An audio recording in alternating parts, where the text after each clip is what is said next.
السلام علیکم ورحمت الله. سهار مو په خیر. او دې خوا د دروازه وینئ او دې خوا ته ماشاءالله دومره اوږده اوږده غټ غټ پټي دي. ښه په افغانستان کې مې لا دومره اوږدې ځمکې او غټې ځمکې نه وې کتلې. پوهېږې دا کوم ځای دی؟ دا هغه ځای دی چې دې ځای لیس لیس ځمکې مرمۍ یا د جنګ اثرات پرې باندې شته. خو الحمدلله اوس سهار سره د مرغیو اوازونه دي. تاسو ګورئ که نه؟ نو الله دې همدا د مرغیو اوازونه او دا ښایسته سهار او دا دې همیشه الله تعالی لري او الله تعالی زموږ او ستاسو د غمونو آفتونو څخه نور وساتي.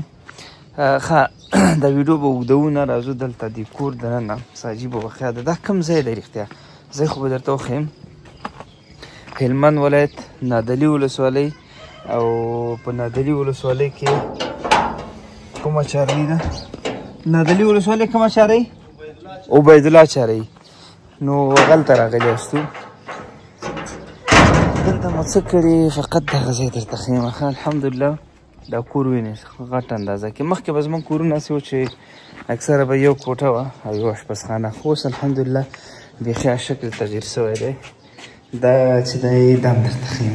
دا غټ تشناب دی. صحیح شو؟ دا تشناب شو دی، ښه غټ تشناب دی. او دې خوا ته ورځو، دې خوا د دهلیز دی. دهلیز ته هم ورباندنمه. ښه دا دهلیز شو له خیره.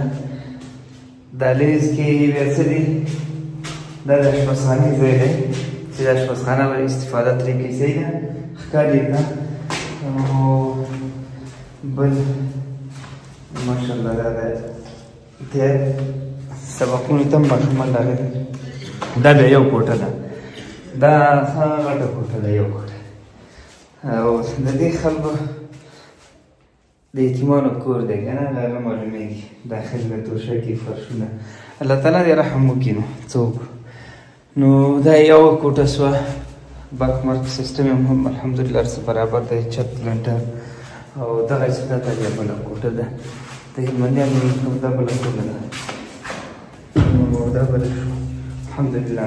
نو بس دغه بسترې او توشکې دي. دا یې بله خونه شوه.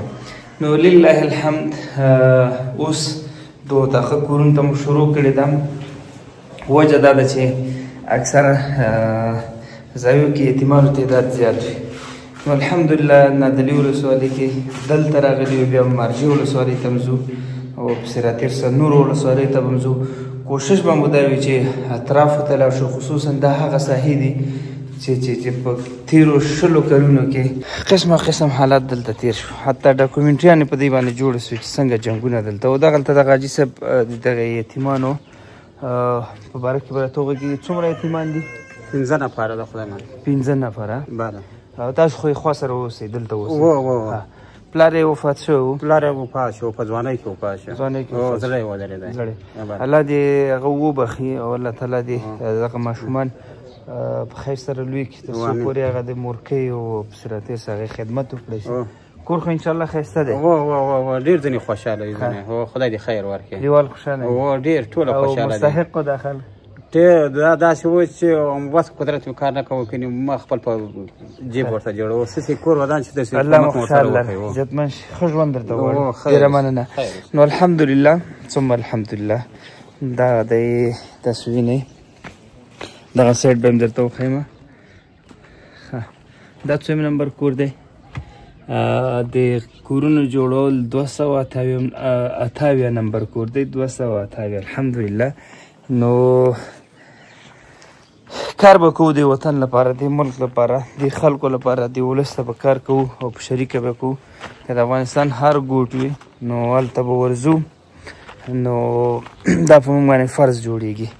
نو هغه ورونه چې خوشحالیږي د افغانستان د ولس او د قوم د آبادۍ په خاطر باندې الله تعالی د هغې خوشحاله لري.